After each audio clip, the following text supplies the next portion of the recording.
राजस्थान पूरी तरीके से उबल रहा है। आपने देखा किस प्रकार से विधानसभा के अंदर भी ओवरले चलाकर वहां के विधायकों की आवाज को दबाया जा रहा है। किरोड़ी लाल जी मीणा जो इस पूरे के पूरे संघर्ष का सेंटर पॉइंट है, इन्हीं से हम जानते हैं। किरोड़ी जी, क्या ये चल रहा है और क्यों इस प्रकार की सिचुएशन आ रही है जहां पर 16 लाख से 22 लाख लोगों का फ्यूचर दांव पर लगा हुआ है?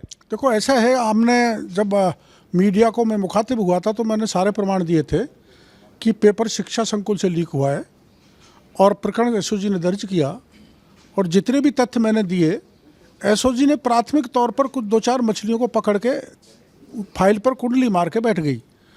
तो मैं 4.5 महीने बाद एसओजी के दफ्तर पहुंचा, एडिशनल डीजी अशोक राठौड़ जी से मिला और मैंने उनको बताया कि ये प्रमाण मैंने दिए हैं और प्रमाण ये ले लो। फिर 2 दिन बाद भजनलाल पकड़ा गया और भजनलाल के बाद एक कड़ी बनी जिसमें प्रदीप पारासर का नाम भी मैंने बताया था। वो एक प्राइवेट आदमी जिसके हाथ में पेपर पकड़ा दिए और उसने सारा वो आपने देखा, डीओ ने जयपुर के ने उसने मिलके स्ट्रांग रूम की चाबी लेकर खोल दिया और खोल के सारे पेपर करोड़ों में बेच डाले।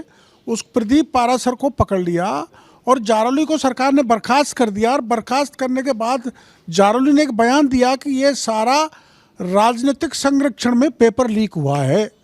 तो 15 दिन हो गए उनको जारौली को बर्खास्त किए हुए, आज तक एसओजी ने उस पर हाथ नहीं डाला।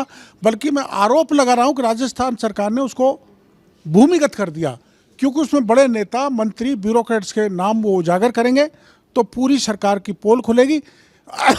जांच एसओजी के बस की बात नहीं है, बड़े बड़े हाथ हैं, इसलिए हम सीबीआई की जांच शुरू से ही कर रहे हैं और पार्टी हाउस में कर रही है। जिस ट्रक के अंदर पेपर जा रहा था वो ट्रक पलट जाता है और उनके सवार जो ट्रक ड्राइवर होते हैं उनकी वहां पर मौत हो जाती है। 1.5 घंटे तक वो बाहर ही पड़ा रहता है और उसके बाद के अंदर भी इस खबर को दबा दिया जाता है। ट्रक पलटने के 2.5 घंटे बाद पुलिस पहुंची है और ट्रक में ड्राइवर प्राइवेट था, झुंझुनू का था, रामनिवास जाट, जिसकी दुर्घटना में मौत हो गई। जैसा पुलिस कहानी बनाती है, सांड आया और उसके बचाने के चक्कर में ट्रक पलट गया। उसमें 2 गार्ड भी थे, वो सुरक्षित हैं। जो गार्ड कलकत्ता से आए थे, कैंटर झुंझुनू से गया है। नहीं, कलकत्ता से गार्ड राजस्थान में क्या कर रहे हैं? वो भी प्राइवेट थे। तो राजस्थान पुलिस की जिम्मेदारी बनती थी कि राजस्थान पुलिस उसमें गार्ड रहने थे। तो नहीं तो कैंटर के आगे पीछे पुलिस एस्कॉर्ट होनी चाहिए थी। उस कैंटर में बहुत लंबे पूरे पेपर थे रीट के और मेरे को लगता है कि वहाँ से भी कुछ न कुछ षड्यंत्र हुआ है और ये संदेहास्पद मौत है। इसलिए उनकी धर्मपत्नी मनीष जाट को लेकर मैं यहाँ पर कल धरने पर बैठा था।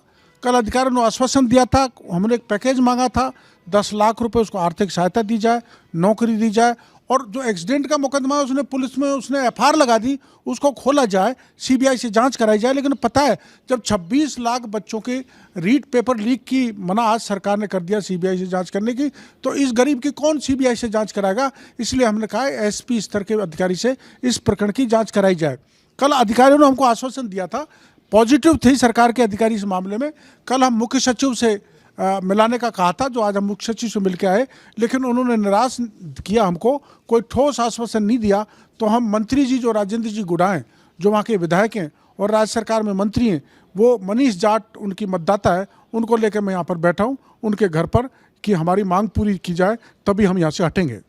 राजस्थान के अंदर जो जातिगत राजनीति होती है उसके बारे में सबको पता है और हर एक जो विधायक होता है उसको जाति का टिकट मिलता है। राजस्थान में 20 से 1 तो जाट नेता पहले से ही हैं। उनको क्या वहां पर नहीं जाना चाहिए था? वो वहां पर पहुंचे नहीं। आप बता रहे हैं 4.5 महीने हो गए, वहां पर एक विधायक उनसे पूछने नहीं पहुंचा कि भाई आपके जो हस्बैंड के साथ में ये घटना हो गई है, हम आपके साथ हैं। हो सकता है पता नहीं लगा हो, माननीय विधायक और सांसदों को जानकारी में नहीं आया हो। मतलब क्योंकि अखबार के अंदर नहीं छपने दिया? नहीं, अखबार में तो छपा था, एक्सीडेंट भी छपा था, उसका नाम भी छपा था। और ये जो महिला है, इसके साथ गांव के कुछ लोग गए थे, उदयपुर वाटी भी ज्ञापन दिया था, झुंझुनू भी ज्ञापन दिया था और उस मौत संदेहास्पद है, सीबीआई से जांच कराई जाए। लेकिन सरकार ने ध्यान नहीं दिया। अंत में ये मेरे पास इस भरोसे के साथ आई है कि मैं जयपुर चलूँ, डॉक्टर किरोड़ी लाल से मिलूँ, वो मेरे को न्याय दिलाएंगे। तो मैं दर भटक रहा हूँ इसको लेके, पर मैं न्याय दिला कर ही यहाँ से हटूँगा। देखिए किस तरीके से जो बात चल रही है, मगर एक बात जो सबसे बड़ी बात है, कल भी ईडी के पास में ये खुद पहुंच जाते हैं, किरोड़ी जी पहुंच जाते हैं, और रात को भी कड़कड़ाती सर्दी चल रही है, और इस प्रकार के कई सारे आंदोलन ये ऑलरेडी कर चुके हैं। मतलब इनको कांग्रेस बीजेपी से ज्यादा युवाओं का जो समर्थन है वो प्राप्त रहता है। काफी समय से आप ये मामला उठाने की कोशिश कर रहे थे, अब जाके ना सिर्फ ये मामला बहुत तगड़े तरीके से उठ रहा है, बल्कि पूरा विपक्ष जो है, विपक्ष यानी आप ही की पार्टी है, वो अब भयंकर तरीके से सामने आ रही है। इतना समय क्यों लग गया?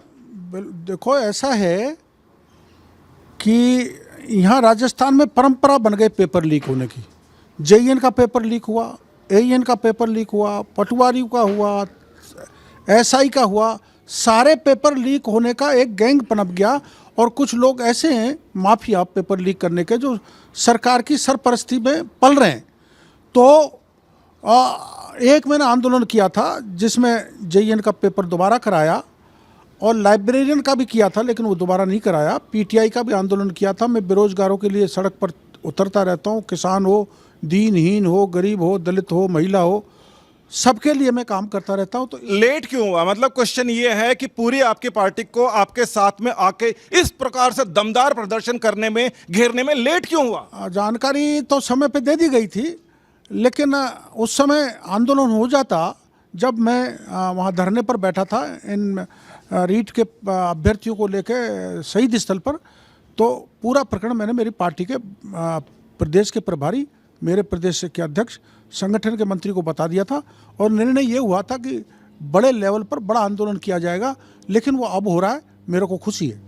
बहुत सारे नेता, जो खासकर बड़े नेता भी ये बोल रहे हैं कांग्रेस के, और उन्होंने ऐसा बयान दिया है, सभी ने सुना कि किरोड़ी लाल जी मीणा को सीरियसली नहीं लेना चाहिए, और सीरियसली वो इतना कम ले रहे हैं कि इतने सारा पूरा घटनाक्रम चल रहा है, मीडिया के पास में भी कई सारे इंस्ट्रक्शंस आ रहे हैं, खबरें दबाई जा रही हैं, विधानसभा के अंदर ओवरले चलाया जा रहा है। पहली बार देख रहे हैं, मतलब सीरियसली नहीं ले रहे वो आपको, या वो बहुत ज्यादा सीरियसली ले रहे हैं? देखो ऐसा है, सरकार सीरियसली न ले, लेकिन मीडिया सीरियसली ले रहा है, राजस्थान की जनता सीरियसली ले रही है, अभ्यर्थी सीरियसली ले रहे हैं, एसओजी सीरियसली ले रही है। तो एसओजी भाग रही है तो भाग दौड़ कर रही है। मुख्यमंत्री जी सीरियसली चाहे ना लें, पर मैं अन्याय, मुख्यमंत्री जी आप सुन लो, राजस्थान की धरती पर नहीं होने दूंगा। जैसे रीट का पेपर लीक हुआ है, अब मुख्यमंत्री जी ने तो अलवर की घटना में भी मैं गया था, तो उन्होंने भी उसको प्राइवेट पार्ट पर एक्सीडेंट बताने की कोशिश की, लेकिन बाद में सीमन मिला। तो मुख्यमंत्री जी तो बदनामी की डर से सब मामलों को पर्दा डालना चाहते हैं। लेकिन मुख्यमंत्री जी को मैं कहना चाहता हूं, मैं हूं, हमारी पार्टी है, आप ऐसे पर्दा डाल नहीं सकते। हम लड़ेंगे, मजबूती से लड़ेंगे, संघर्ष करेंगे।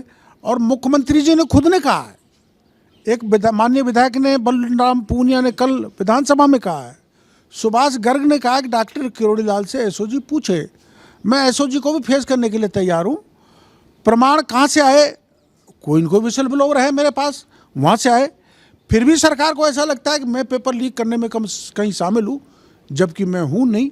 तो मैं 26 लाख अभ्यर्थियों के लिए जेल भी जाने के लिए तैयार हूँ। मुख्यमंत्री जी का एसओजी के ऊपर कंट्रोल होता तो दिख नहीं रहा, क्योंकि है ना, वो गृह मंत्री भी हैं, मुख्यमंत्री भी हैं। मीडिया कॉन्फ्रेंस के अंदर खुद वो बोल रहे हैं कि मैं तो एसओजी से ये कहना चाह रहा हूं कि किरोड़ी जी की जांच करे। मतलब मीडिया के थ्रू उनको एसओजी को बोलना पड़ रहा है, कम्युनिकेशन तो उनका एसओजी से है ही नहीं। मैं तो एसओजी वालों को कहना चाहूंगा, पता करो कि अगर ये किसी के पास, क्योंकि ये मालूम आपको, कोई क्राइम की जानकारी किसी को मिल जाए, आम आदमी को भी, और वो जानकारी नहीं दे तो वो भी भागीदार होता है। राजस्थान के मुखिया हैं, गृह मंत्री हैं, मुख्यमंत्री हैं, जो ये कह रहे हैं डॉक्टर किरोड़ी लाल से एसओजी को पूछताछ करना चाहिए। ये कमजोर मुख्यमंत्री है। नहीं, मीडिया के थ्रू कह रहे हैं, डायरेक्टली नहीं कह रहे। कमजोर मुख्यमंत्री, उनको कहना चाहिए डॉक्टर किरोड़ी लाल से एसओजी पूछे, निर्देश देना चाहिए था। अब भी मैं मुख्यमंत्री जी से कहना चाहूँगा कि मुख्यमंत्री जी आप एसओजी को स्पष्ट निर्देश दें कि डॉक्टर किरोड़ी लाल से पूछताछ सख्ती से की जाए। देखिए जी, क्या जो मौसम आ गया है, क्या एक माहौल बन गया है कि मुख्यमंत्री जी बच रहे हैं एक आदमी से जो कि सांसद भी हैं, क्योंकि सांसद भी हैं, और साथ ही के अंदर वो एसओजी के पीछे जा रहे हैं। एसओजी मुख्यमंत्री जी से निर्देश ले रही है, ट्रक पलटे जा रहे हैं, और यहां पर इस प्रकार की जो सिचुएशन है पहली बार है। देखते हैं आगे क्या होता है, क्योंकि किरोड़ी जी ने जो पुराने आंदोलन किए हैं ये पीछे नहीं हटे। नमस्कार, धन्यवाद।